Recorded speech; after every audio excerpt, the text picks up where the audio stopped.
whatever the babysitter's name was, and I didn't want to miss all those milestones. Hey, your kid walked, and my mom went, hey, they took the first step today. Oh, there were video cameras and pictures, one big thing then. They missed it, and so I got to be home I'm still home with my kids, and I say, I do, Ian said, aren't you glad we're here? And I said, I love it when I get here, but I'm not a fan of leaving them, I'm having, and it is great, but those kids are our world. And I've been able to be there for every step of the way. Our kids have an amazing life, right? You're going to see it later. They go to private schools, and they've been like, our littlest one, Hawaii twice, our oldest one, Hawaii twice, Puerto Rico, I can go on and on this list where she's been with the company and then with us, but they're living a life that just unreal, like the experiences and what they get to see and what they get to do, and like we're going to start homeschooling her in the fall so we can live out of Michigan. That was the worst ever, and we're out here, so we're going to Florida for like 6 or 8 weeks out of the year, but we get to do that. And she said, Mom, she's a really social Primerica kid, and she loves people, so that was the only thing. I got to make sure she gets those relationships. But she goes, I got a great idea for homeschooling. Because I've been asking her, what do you want to do? She goes, let's see the world. I said, we're gonna, and we're really gonna. She's gonna see the world. Can you offer that to your kids? That's amazing. So partners, if you're new, first time here, if your partner's not here and you couldn't drag them here like Ian actually got me. Okay, if you're old, not old, but if you've been around for a while, right? You've been doing this thing. There are so many roles, but the most important one is to be supportive, right? It's totally worth it. No matter what the road is, no matter what you guys find yourself in, there's many roles. When we first started, I was joking in the car on the way here last night. Ian, you saw his picture last night. We were like young married, okay? That didn't happen. Like, still our friends are kind of getting married. The babies are just starting. Like, we're way advanced in Michigan. I don't know. They're behind or something. But we didn't know people who had girlfriends, like all of his agents. I was like, can you just get a girlfriend, even temporary, so I can run partnership? Anything. Like, I didn't have people be like, how's your partnership? I'm like, it's me. Like, what do you want? I'm a great partner now, Like, that partnership, that program wasn't a program for, like, years, pretty much, right? So just, staying supportive, doing whatever you can. I was good at running the office, so I ran the office until I got fired. Until our oldest baby at the time, she lost her nap, and I was like, I can't make phone calls, and we didn't do very well. We're firstborns together, so he does better with another office manager. But I did that for like 3 years. Your roles keep changing. If you want to write business, I encourage you to get a license, even if you're not going to write business. It's good to know. It's good to know what's going on. It's great to take the class. I love taking the class. I was like this girl in the farm. I was like, oh, you're there, and I can that one. They're like, okay, because Ian had just come out. I was like, this feels so good, right? It feels good to know what your partner's talking about. When you talk to them, hey, how's your day going? Why did this? I don't know what foreign language you're speaking to me, but if you take the class and have an idea what's going on, that's good. Go to meetings, show up, just be supportive. And then, it changes. Once you do get partners, that's kind of the exciting part we're at right now. We're building partners. It's like I'm kind of a control freak and structure, but my partners are starting to hey, can we run this and can we do this? And I'm like, wow, this is amazing how you can duplicate your partners too, right? This is a good thing, and the growth is happening. So partners, even if you just have 1 or 2 partners on your team, just run with it. Start to build it. Start to encourage them. Start to make systems that they can duplicate on how to encourage their people and how to get their teams. Because partnership is vital. It's key. And that is one of the biggest, most awesome things of Primerica, right? It's God, family, and business, right? We get to do this together, right? We don't wake up and, hey, have fun at your job, and hey, have fun at your job. We get to do this together every morning. Hey, what do you got for today? Okay, what's happening? We get to go over, hey, how many do we have to, it's exciting. We get to celebrate together. Hey, we had this many out of training, this many got recruited. What were our numbers? I don't know 100% of all the lingo, but I know about 95% of the lingo. Okay, I know enough to know how much we're getting paid, how many people are coming, and what's going on, and making sure I'm winning all the tricks. Okay, so we started winning. We wanted securities, and I was like, I don't like ever losing. I'm like, how about we keep winning all these now? So it's good. Just know what's going on. Okay. And just be excited to do this together, right? My name gets put on every single thing, every plaque, every a piece of recognition, right? You walk in our office, it's not Ian Pruckner, it's Ian and Jessica Pruckner, because you know what? We're a partnership. We're in this together, not, you know, and there are different partnerships. You can be brother, sister, mom, dad, which is awesome, but you know, it's just great to be able to do this with your spouse and live life together. And you know what? What I say is just go for it and don't look back.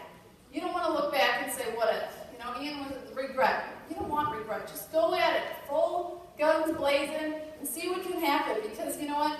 Our dreams, we're going to show you, we have an awesome life. And it's awesome part is it's just the beginning, right?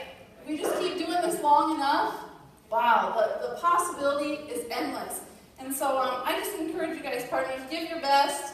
And find what works. Go home, communicate, you know, on the drive home, discuss, hey, what do you need me to do? Or what would you think would be a good role? Because doing this together is really a key to success here, okay? If you don't have a partner, you just keep looking. You know, it's okay. You can do this by yourself too, but partnership, two is always better than one when you're running together at this thing. We complement each other, and I just want to bring up my best friend, my awesome husband, and the relentless hierarchy leader that I love so much, Ian Pruckner.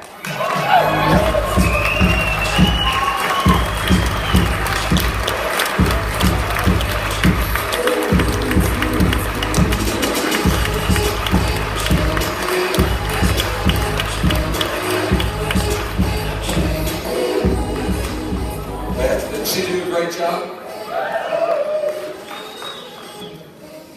So, man, I'm excited to be with you guys today, and for all of you that don't have partners, put a couple diamonds in the ring, man. They'll be lined up. Right? They'll be lined up. Exactly. So, anyways, listen, you heard a lot of our story last night. Hopefully, if you weren't here, shame on you. I'm not going to talk about it again, so don't miss meetings, right? Who said that? Was that Mark? Okay, right? Because you never know what you're going to hear. You never know what you're going to hear.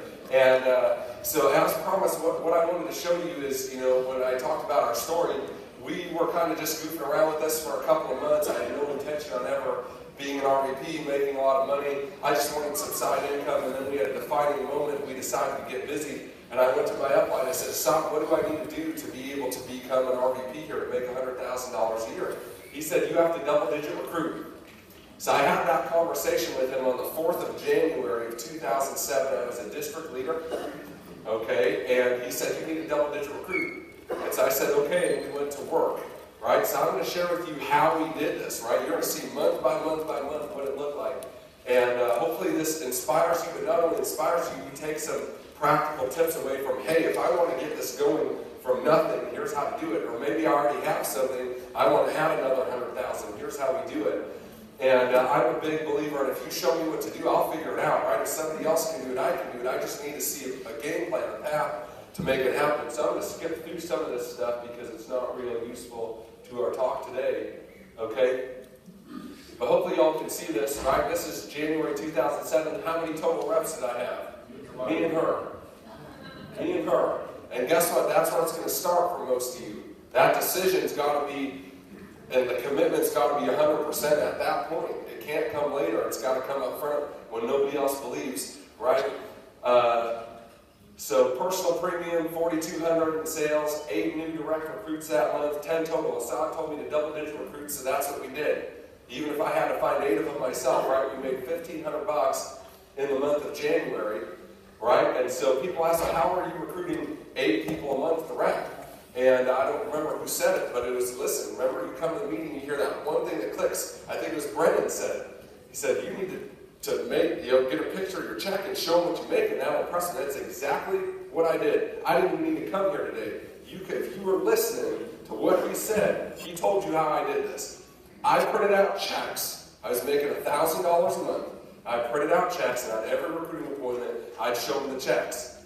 I'd say, here's what I made for this much time. How long does it take you to make that extra job? And they'd say 3 days, 4 days, a week, if they worked at McDonald's 6 months, right? Whatever it was that they were doing, okay? Their answers were always different. I'd say, well, how about an hour and a half? Right? And they'd say, yeah. I'd say, great, then you need to do this. And that was the close, right? I mean, I was just showing them that it worked, okay? So here's all the people I recruited in that month. This guy I went to high school with, he quit. That guy was one of my best friends, and then his wife, they quit. That guy I went to high school with, he quit. That guy I went to church with, he quit, subsequently rejoined, and quit again. This guy and his wife I went to church with, they both quit. Okay? That guy I went to church with, he quit as well, but brought these two people in, okay, before he quit, right? So, it went really well, right? Got my 10, like Assad said, and people were quitting right and left, right? It's like, this is awesome, okay? These are all the sales that I made that month. Who made all of them except for one? Me. How did I make all those sales? Here's what you find out about recruiting people in bunches. They don't all quit at the same time. Right? Some are gone before the ink dries. Some will take you out and let them field train them. Some will actually get a license and then disappear. Okay? But they quit at different phases. And almost nobody quits primarily, by the way. Have you ever noticed that? Right? They just disappear. Right? I see a guy in my day shop, haven't seen him in 3 years. Hey man, why'd you quit? I didn't quit. Like, really? You've been 0 by 0 for 3 years and you haven't come to a meeting. I'm not sure what your definition of quit is, but I would call that quitting, right? Okay? Right? But they take you out in field training, right? So if you're recruiting enough directs, somebody's going to let you take them out in field training, and then you got to get them out there fast. You did a great job talking about that. I have to send you a presentation, right? Because that's what we did. Get them in, get them out in the field quick. You never know how long it's going to be before their brother-in-law talks them out of it, right? So you better go and get out in the field. This is February of 2007. 3 codes, 3,000 income, doubled our income, right? Income and premium always follows recruiting. It's not the other way around. You sell stuff all day long, and you're right, we are salespeople, okay? But if you're leading with sales, you're screwing this deal up, and you're going to be working forever. You're never going to be free. Because sales don't bring in recruits. Recruits bring in sales. That's how it works. You recruit enough people, I don't care what you're selling. You're going to sell a bunch of them, right? And that's what my mentor, he said, you've got to double it. He didn't tell me you got to do 10,000 in premium. He told me you have to double-digit recruit. And the income and the sales came as a function of double-digit recruiting, right? So we did 11 in February, 8 again direct, 7,000 in sales, all of it personal. Okay? Where did all those sales come from? From field training and recruits, right? Okay? So here's the people I recruited in the month of February. This guy was a referral from the pastor at my church. He brought in, and this was before the IBA's issued instant solution number, so a couple of these guys weren't direct. He brought in his brother and his dad, okay? But they all quit. That's my high school vice principal. He quit, okay? My sister's boyfriend's mom, okay? The girl who was the groupie for my punk band that followed around, and a pastor that I did some music for on the side, right? This guy's dad, referral from somebody from church, a referral from somebody at church, and then these two were brought in by a guy that I brought in the month before, right? Okay? And then this was her referral. They all quit. All of them quit, right? So here's the first nugget I want you to get from this is when do you get to stop wrestling a gorilla? Okay? It's when the gorilla's tired, not when you're tired. Right? Because if you stop wrestling the gorilla when you're tired, it's going to rip your head off. And that's what most of you are going to do in this business. You're going to give it a go, a real go, for a week, 2 weeks, 4 weeks, maybe even 8 weeks. And you're going to look at it and say, man, I'm doing what you told me. I'm getting out there, I'm making it happen, and I'm not really building anything. I'm still doing all this work myself. I'm bringing all these people. Where are they? Right? And there's a great quote that says, success lies on the other side of where most people quit. And at this point, most of you be talking to your upline, and you'd be like, Brandon, you told me to do this, and I did it, and nobody's, and I don't know, and I've got so much time away from it. And you're going to be like having your crybaby fit to your upline, right? And that's right about when things are going to start to change for you. If you'll just keep doing the right things, right? I was still part-time here, right? I didn't go full-time to the day I signed my RVP contract. And I don't think you should do that, but that's what happened to us, okay? So I'm part-time, and I would have that written down. I have a little notepad where I have my affirmations next to my phone on my desk at my church, right? And one of the things that if I just keep doing it long enough, it'll work. I would write that down all the time. If I just keep doing it long enough, it'll work, right? Okay? So there's all those quitters, right?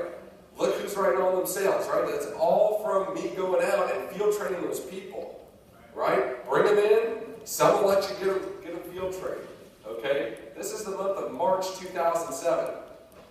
8 directs.